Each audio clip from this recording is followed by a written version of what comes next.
शारदीय नवरात्रि 2025 का शुभारंभ 22 सितंबर से हो रहा है। यह पर्व देवी दुर्गा की पूजा और आराधना का एक महत्वपूर्ण समय है, जिसमें 9 दिनों तक मां दुर्गा के 9 रूपों की पूजा की जाती है। नवरात्रि के पहले दिन माता शैलपुत्री की पूजा की जाती है, जो 9 दुर्गाओं में उनका पहला स्वरूप है। उन्हें पर्वतराज हिमालय की पुत्री के रूप में जाना जाता है और पर्वत की देवी माना जाता है। उनकी पूजा करने से साधक को स्थिरता, शांति, समृद्धि और स्वास्थ्य का आशीर्वाद मिलता है। पूर्व जन्म में वे देवी सती थी, जिन्होंने अपने पिता राजा दक्ष के यज्ञ में अपने पति भगवान शिव के अपमान के कारण देह त्याग दिया था। पुनः जन्म में वे हिमालय के घर पुत्री के रूप में जन्मी, जिस कारण उन्हें शैलपुत्री कहा गया। नवरात्रि के प्रथम दिन उनकी पूजा करके आध्यात्मिक यात्रा की शुरुआत की जाती है और भक्त उसे भक्ति और दृढ़ संकल्प के लिए आशीर्वाद मांगते हैं।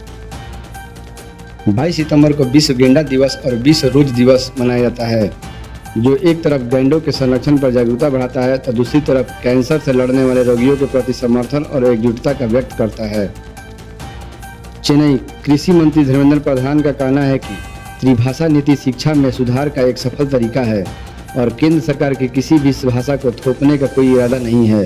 यह बताते हुए कि देश में केवल 10% आबादी ही अंग्रेजी बोलती है, उन्होंने कहा कि छात्रों को अपनी मातृभाषा और अपनी पसंद की 2 अन्य भाषाएं सीखनी होगी। भारत के अनंत कुमार वेल कुमार ने 2025 विश्व स्पीड स्केटिंग चैंपियन में पुरुषों की 42 किलोमीटर मैराथन में स्वर्ण पदक जीतकर इतिहास रच दिया।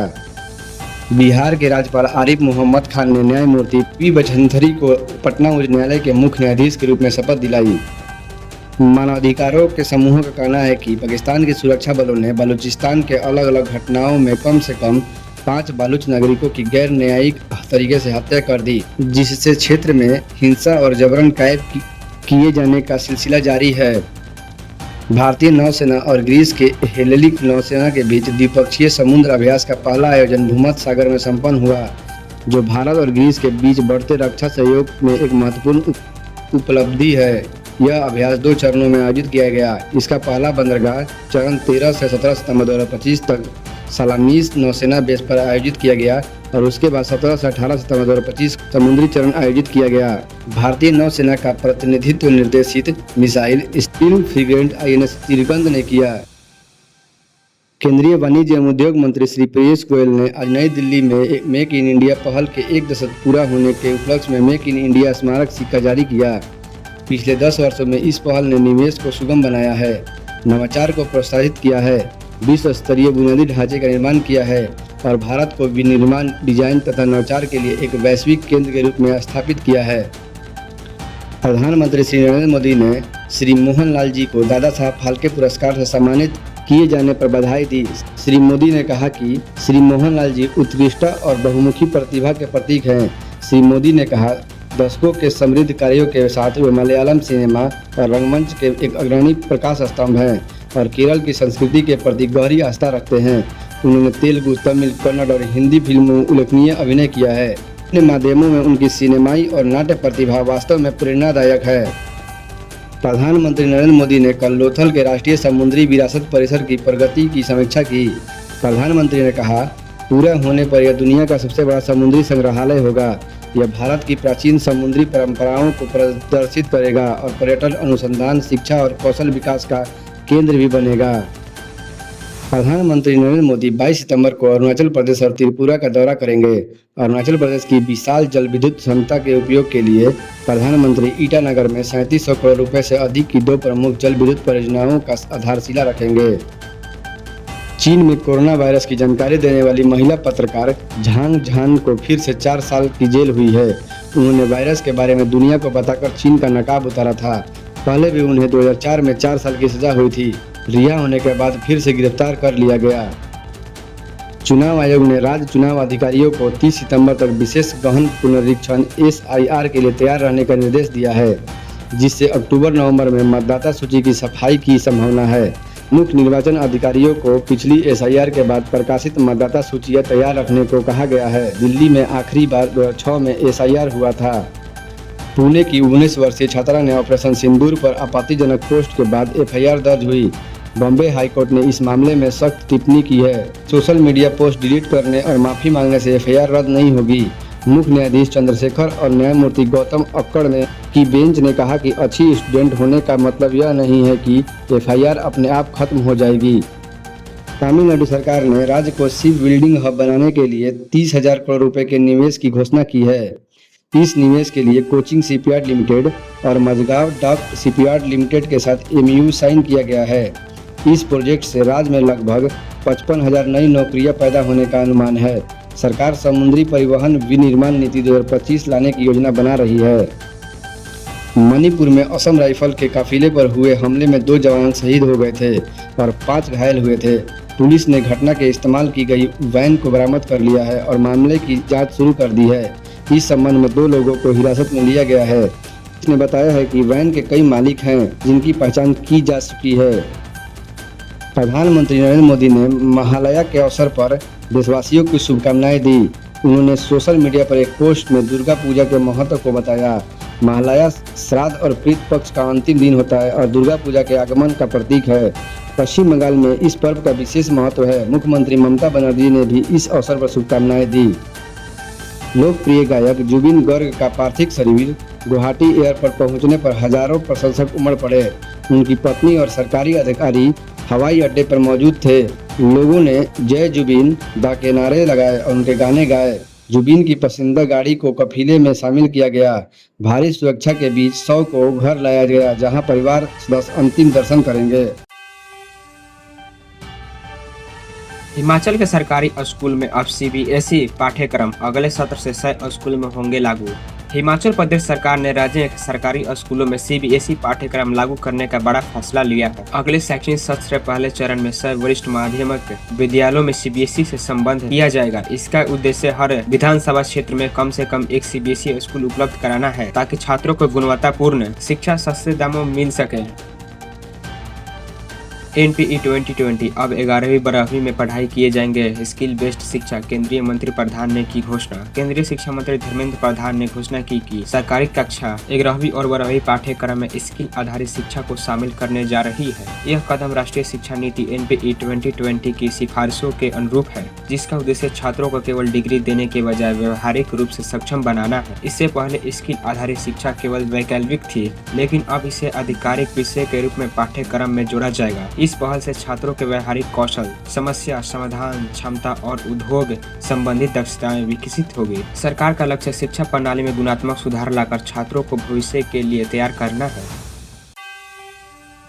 हजारीबाग उपायुक्त ने शिक्षकों के साथ बैठक कर शिक्षा गुणवत्ता और रिजल्ट सुधारने पर दिया जोर। हजारीबाग उपायुक्त शशि प्रकाश सिंह ने जिले के 155 सरकारी स्कूलों में शिक्षकों के साथ बैठक कर शिक्षा की गुणवत्ता और छात्रों के परीक्षा परिणाम सुधारने पर चर्चा की। इस बैठक का मुख्य उद्देश्य आगामी मैट्रिक और इंटर परीक्षाओं को रिजल्ट का बेहतर बनाना था। उपायुक्त ने शिक्षकों को निर्देश दिए कि वे पाठ्यक्रम को समय पर पूरा करे, छात्रों को नियमित मूल्यांकन करे और उनकी उपस्थिति बढ़ाने पर ध्यान दें। साथ ही यह लक्ष्य रखा गया कि हजारीबाग के एक भी छात्र फेल ना हो। शिक्षकों को इस पहल की सराहना करते हुए कहा कि ऐसे पहली बार हुआ है जब ऊंचे स्तर पर शिक्षा गुणवत्ता को लेकर गंभीर चर्चा हुई है। इस बैठक के बाद सभी स्कूलों के प्रशासकों ने एक रूपरेखा तैयार कर काम शुरू कर दिया है। उम्मीद है कि इससे छात्रों के भविष्य में सकारात्मक बदलाव आएंगे। एआई ने छोटे शहरों में खोले रोजगार के अवसर। आर्टिफिशियल इंटेलिजेंस यानी एआई ने भारत के छोटे शहरों और कस्बों में रोजगार की तस्वीर बदल दी है। अब युवा बेंगलोर या मुंबई जाने की बजाय अपने गृह नगर में रहकर ही ग्लोबल प्रोजेक्ट पर काम कर रहे हैं। बरेली के कोंडर, उज्जैन के डेटा एक्सपर्ट्स और इंदौर के ग्राफिक डिजाइनर अंतर्राष्ट्रीय कंपनियों के लिए काम करके अच्छी कमाई कर रहे हैं। एआई आईटी सेक्टर में ही नहीं बल्कि कृषि और स्वास्थ्य जैसे क्षेत्रों में भी नई संभावनाएं खोली है। एआई क्रांति में अब महंगी डिग्रियों के बजाय स्किल को प्राथमिकता दी जा रही है। युवा ऑनलाइन कोर्स के जरिए पाइथन, मशीन लर्निंग और डेटा एनालिसिस जैसे कौशल सीख रहे हैं। सरकार की स्किल डेवलपमेंट योजनाएं और इनटेक प्लेटफॉर्म इस प्रक्रिया को और आसान बना रहे हैं। हालांकि इंटरनेट की सुविधा और प्रशिक्षण जैसी चुनौतियां अभी बनी हुई है, लेकिन एआई ने छोटे शहरों के युवाओं के लिए आत्मनिर्भरता का एक नया रास्ता खोल दिया है। अजय कुमार ने पेश किया कि नया एआई सिस्टम यूपीएससी परीक्षा में उम्मीदवारों की पहचान होगी सुरक्षित। लोक सेवा आयोग यूपीएससी के अध्यक्ष अजय कुमार ने बताया कि उन्होंने एआई तकनीक के चेहरे पहचान का एक नया तरीका परीक्षा में उपयोग करने के लिए टेस्ट किया है। यह तरीका उम्मीदवारों की पहचान जल्दी और सुरक्षित तरीके से करने में मदद करेगा। अजय कुमार ने बताया कि यह योजना को राष्ट्रीय गवर्नेंस विभाग के साथ मिलकर बनाया गया है। इसका मकसद परीक्षा को और ईमानदार बनाना और उम्मीदवारों के लिए परीक्षा का अनुभव आसान बनाना है। बिहार सरकार ने विकास मित्रों और शिक्षा सेवकों को दिया बड़ा तोहफा। बिहार के मुख्यमंत्री नीतीश कुमार ने महादलित विकास मिशन के तहत काम करने वाले प्रत्येक विकास मित्र को टैबलेट खरीदने के लिए 25,000 रूपए की एक मुफ्त राशि देने के ऐलान किया है। इसके अलावा उनके परिवहन भत्ते को 1900 से बढ़ाकर 2500 रूपए प्रति माह और स्टेशनरी भत्ते को 900 से बढ़ाकर 1500 रूपए प्रति माह किया गया है। इसका उद्देश्य उन्हें डाटा संरक्षण और क्षेत्रों में कार्य में सुविधा प्रदान करना है। महादलित, दलित, अल्पसंख्यक और अति पिछड़ा वर्ग के बच्चों को शिक्षित करने वाले शिक्षा सेवकों को स्मार्टफोन खरीदने के लिए 10,000 रूपए की वित्तीय सहायता दी जाएगी। साथ ही शिक्षण सामग्री में की बजट को 3405 रूपए से बढ़ाकर 6,000 रूपए प्रति केंद्र किया गया है। इन कदमों से कार्यकर्ताओं को मनोबल में वृद्धि होगी और वे अधिक कुशलता से कार्य कर सकेंगे। पटना में doctor APJ Abdul Kalam science city का उद्घाटन, छात्रों के लिए विज्ञान शिक्षा को बनाया आकर्षण। मुख्यमंत्री नीतीश कुमार को रविवार को पटना के राजेंद्र नगर स्थित doctor APJ Abdul Kalam science city को उद्घाटन किया। 87 करोड़ रुपए की लागत से 6 वर्षों में निर्मित इस भव्य परिसर का उद्घाटन और विज्ञान नवाचार को छात्र छात्राओं के लिए रोचक और सुलभ बनाया है। मुख्यमंत्री ने कहा कि यह साइंस सिटी देश के सर्वश्रेष्ठ विज्ञान केंद्रों में एक होगी, जहाँ युवा वैज्ञानिक सिद्धांतों को व्यवहारिक रूप से समझ सकेंगे। इस परियोजना के निर्माण से पहले मुख्यमंत्री ने लंदन की साइंस सिटी का अध्ययन किया था। नई साइंस सिटी में आधुनिक वैज्ञानिक प्रदर्शन और इंटरेक्टिव एक्टिविटी होगी, जो सभी आयु वर्ग के को आकर्षित करेंगी। इसका नामकरण पूर्व राष्ट्रपति डॉक्टर कलाम के नाम पर, जिनका बिहार से गहरा लगाव था। यह केंद्र छात्रों में विज्ञान के प्रति रुचि जगाएगा और उन्हें नवाचार के लिए प्रेरित करेगा।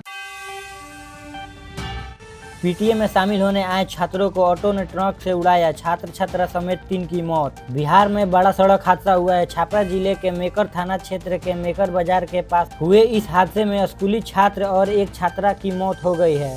बताया जा रहा है कि एक निजी स्कूल के बच्चों को घर ले जा रहे ऑटो और ट्रक की टक्कर में रेखावट के मघवल के पास रविवार को एक छात्रा की मौत घटनास्थल पर हो गई। हादसे में 6 छात्र जख्मी हो गए थे। सभी बच्चे स्कूल में आयोजित पीटीए में शामिल होने आए थे।